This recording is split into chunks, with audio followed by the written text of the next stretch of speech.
Bueno, ¿cómo están todos? Antes que nada, quería agradecerles a todos, yo también, los sponsors que hacen posible este tipo de situaciones que son tan buenas, yo creo, para la arquitectura, a vos, Hernán, y Alicia, además, fundamentalmente porque lo hacen de una manera muy federal, y yo creo que eso es muy valorable.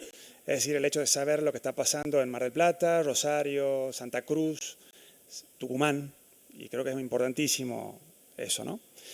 A mí me pidieron que hiciera de alguna manera una introducción sobre el tema de hoy, y yo, además, siendo el presidente, actualmente el presidente de la Cámara de Empresas de la Construcción Privada de Tucumán, he abordado esto de una manera crítica, porque yo creo que es importante también tomar una posición crítica, ya que somos de alguna manera los que intervenimos de manera fuerte en las ciudades, y de forma tal que al final después se generará un debate y eso es lo que me interesaría que se dispare en esta charla abierta.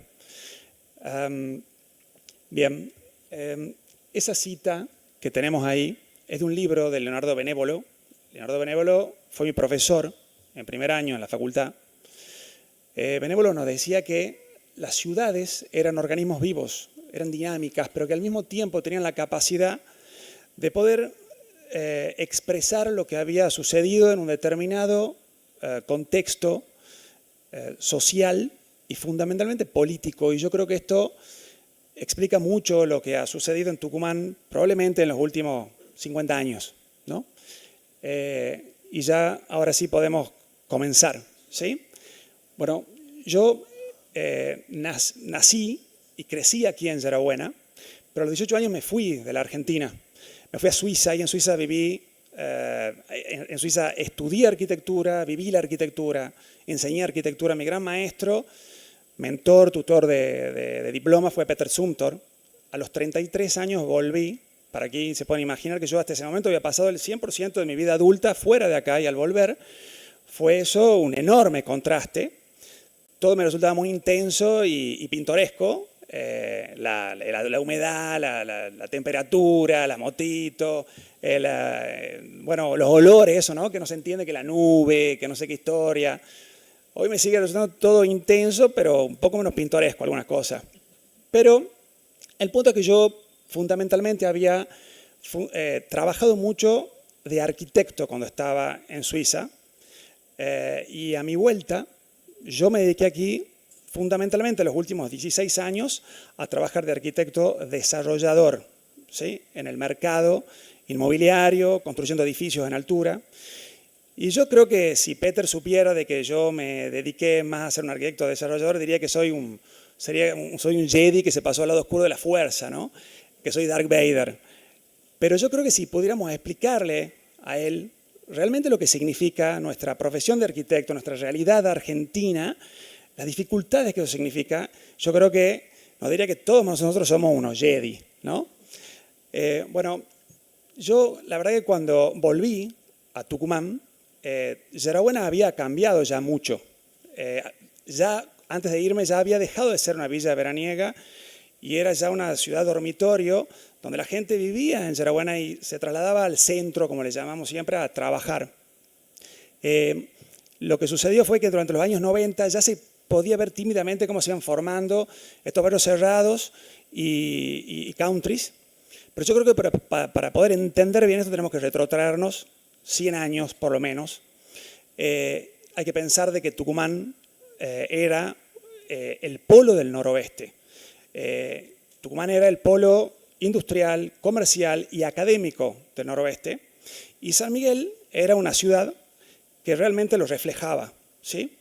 Tenemos que pensar que en aquel momento, en el año 30, se hizo la primera ordenanza que reglamentaba construcciones. En el año 57 aparece Catastro, en el 58 se llama el primer plan regulador donde ya se definían zonas de la ciudad, y es recién en el año 81 cuando se sanciona y se aprueba el primer código del planeamiento urbano de San Miguel de Tucumán. 17 años después, Es decir, cuando recién aparecía Windows 95, los primeros celulares, Internet. Hoy ya no sé en qué Windows estamos. Los celulares ya no son celulares, son smartphones. Y Internet pasó a segundo plano y está la inteligencia artificial como lo más importante. Bueno, pero ese código del año 98 sigue siendo el mismo que usamos hoy acá en Tucumán. Y eso tiene consecuencias, ¿sí? ¿Qué sucedió? Barrio Norte y Barrio Sur se concentró, todos los desarrollos se concentraron ahí. La ciudad siempre, toda la administración pública también concentrada en la ciudad, los espacios verdes relegados, es decir, los perímetros de los parques, ustedes imagínense, en todas las ciudades son lugares más valiosos de las ciudades, y aquí no. Entonces, ¿qué sucedió? Y otra cosa más, 30.000 vehículos ingresan por hora a la ciudad durante el horario laboral, ¿sí? Entonces, eso tiene consecuencias. Un éxodo silencioso, despacio, lento, que se fue yendo, ¿a dónde? Hacia el oeste. ¿Sí? La gente comenzó a buscar un lugar, de alguna manera, un poco, digamos, una mejor calidad de vida, comenzó a buscar el verde y fundamentalmente sabiendo de que ya había una muy buena conectividad y se podía trabajar de forma remota, es decir, Yerabuena comenzó a crecer mucho más. En el año 2007, Yerabuena tenía registrado 35 entre barrios cerrados y countries. Hoy son 70. ¿Pero qué pasaba? Yerabuena también tenía un código muy restrictivo. Era del año 94, anterior todavía de San Miguel. Y por lo tanto, tampoco se permitían los desarrollos de residencias colectivas. Y yo creo que de forma involuntaria lo que sí hacía ese código era promover lo comercial. Entonces se llenó de centros comerciales y galerías. De hecho, hoy se habilita cada 36 horas un local comercial en Yerbabuena.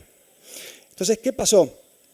Como era muy restrictivo y el mercado siempre reacciona rapidísimo a este tipo de cuestiones, es decir, el sector privado siempre reacciona muy rápido, se comenzó a desarrollar el sector oeste-norte con una muy buena conectividad por lo que es la Ruta 9 y la Diagonal.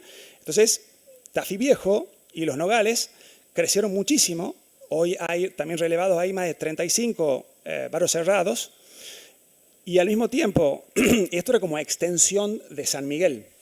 Como extensión de Yerbabuena, lo que comenzó a suceder fue que con una no muy buena conectividad, pero es la que hay, que es la zona novera, se comenzó a desarrollar muchísimo también San Pablo, ¿sí?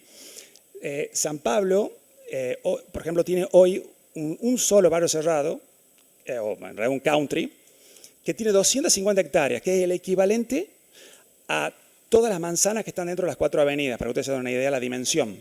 Frente a eso se están desarrollando también muchos otros barrios, ¿sí? Entonces, ¿qué pasó? Estos 4 puntos, por ejemplo, Tafí Viejo y Los Nogales crecieron prácticamente un 40% en 10 años. Yerbabuena 36% y San Pablo un 30%. Y San Miguel, por las condiciones que les contaba, decreció demográficamente. Nosotros en este momento estamos, por ejemplo, en San Pablo, de hecho, acá sobrevuelo un poquito esto, haciendo un desarrollo que es Ballhaus. Ballhaus es un desarrollo fundamentalmente residencial, pero también con locales comerciales y oficinas que dan a lo que actualmente es la ruta y que consideramos que va a ser una gran avenida. De hecho, los clientes que nos están comprando acá, por ejemplo, todos nos dicen que consideran que será la nueva Perón.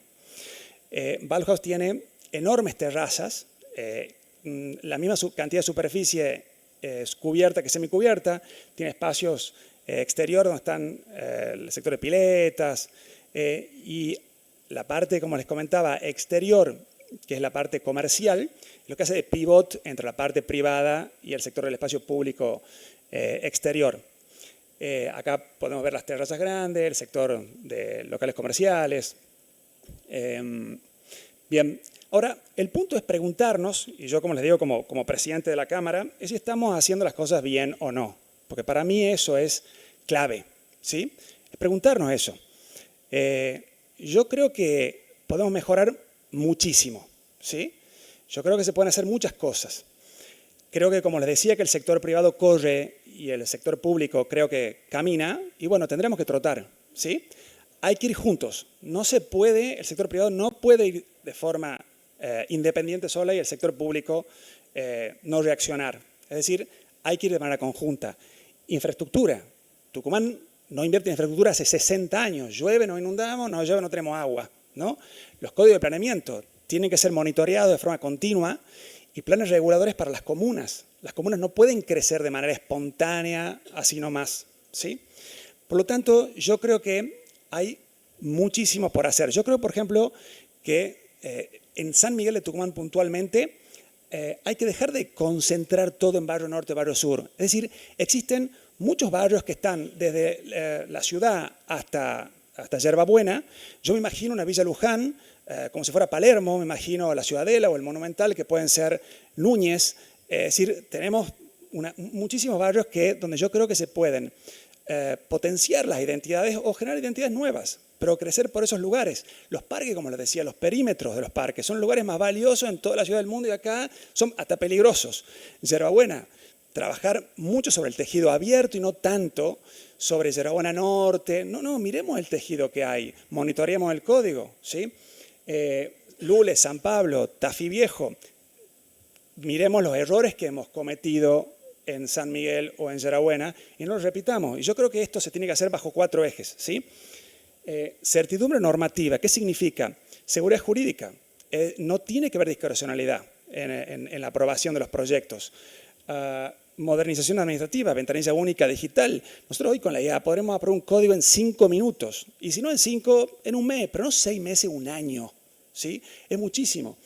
Planificación de infraestructura, como les comentaba. Y sobre todo, mesa de concertación permanente. Yo creo que es el único modo, es decir, que el sector privado, el sector público y la academia tenemos que trabajar en conjunto para poder, de verdad, si queremos volver a ser el Tucumán de una vez y volver a ser el referente del norte, tenemos que trabajar en conjunto. Muchas gracias y que la fuerza nos acompañe.